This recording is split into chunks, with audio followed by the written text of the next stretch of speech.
غریب کی فریاد، کالی ریگستان کی رات۔ کہانی کی تفصیل جانیں اسی ویڈیو میں۔ 5 دوست ایک گاؤں میں رہتے تھے۔ وہ پانچوں ایک دوسرے سے بہت محبت کرتے تھے، اخلاق سے بات کرتے تھے۔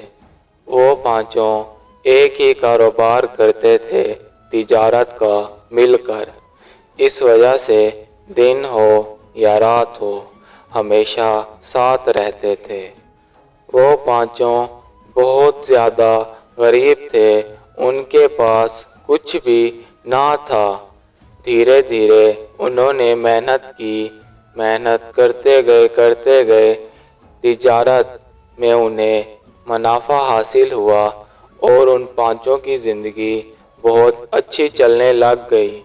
وہ پانچوں اپنی زندگی میں بہت خوش تھے، کیونکہ انہیں دنیا کی ہر آسائش مل چکی تھی۔ گاؤں کے بہت سے لوگ ان کے نیچے کام کرتے تھے اور ان کا کاروبار اچھا خاصا چل رہا تھا۔ انہیں کسی بھی چیز کی کمی نہ تھی، وہ ہنسی خوشی اپنی زندگی گزار رہے تھے۔ ایک بار ان کا ریگستان سے گزر ہوا بہت سارا مال لے کے آ رہے تھے کہ انہیں تجارت گاؤں میں بیچنے کے لیے۔ وہ پانچوں یہ سوچتے آ رہے تھے کہ یار بڑی مال و دولت کما لی ہے، اتنا کہ اب ساری زندگی بیٹھ کر کھائیں تو بھی ختم نہ ہوگی۔ سب نے کہا بالکل۔ پھر سب نے سوچا کہ کچھ ایسا کرتے ہیں کہ لوگ ہمارے مرنے کے بعد بھی ہمیں یاد کریں۔ پانچوں گفتگو کر رہے تھے کہ ایسا کیا کریں کہ لوگ ہمیں مرنے کے بعد یاد کر کے دعائیں دیں۔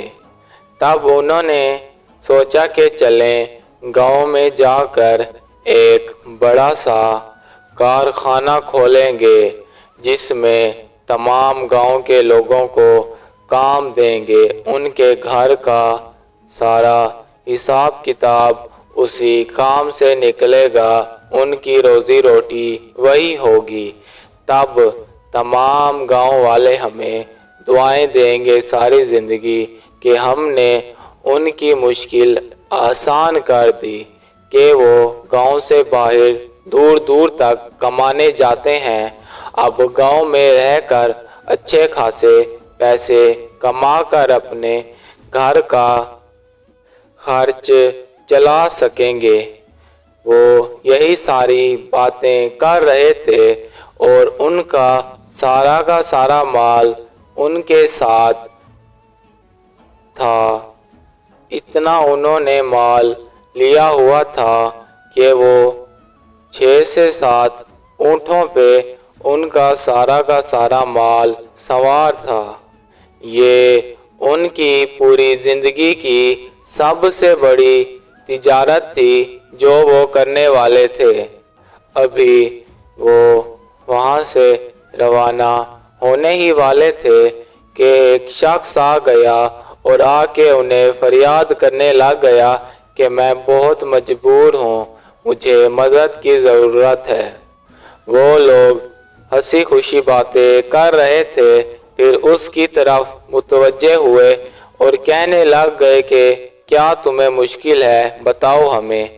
پھر اس شخص نے کہا کہ میری ماں گھر میں بیمار پڑی ہوئی ہے اور میرے پاس اس کے علاج کے لیے پیسے نہیں ہیں۔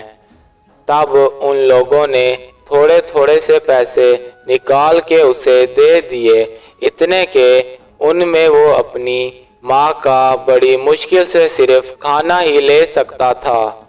اس کے کہنے پر کہ میں ان پیسوں کا کیا کروں گا، اس سے تو ہم 2 لوگوں کا کھانا بھی نہیں لے سکتے۔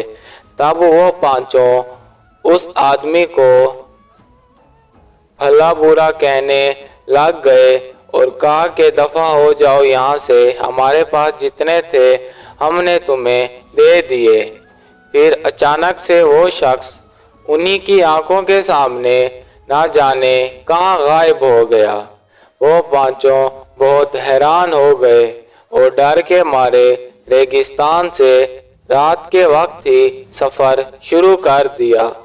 رات کا ان کا سارا سفر چلتا رہا۔ دن کو وہ گاؤں میں آ پہنچے۔ جیسے ہی انہوں نے اپنا سارا مال دیکھا تو ان کا سارا مال خراب ہو چکا تھا، ان میں کیڑے لگ چکے تھے۔ تب انہیں اتنا نقصان پہنچا کہ وہ بالکل پہلے کی طرح ہو گئے جہاں سے انہوں نے کام شروع کیا تھا، غریبی میں۔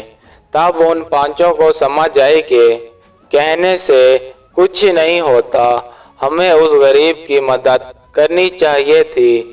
ہم تو ایک کی مدد نہ کر سکے اور ہم یہ سوچ رہے تھے کہ پورے گاؤں والوں کی مدد کریں گے۔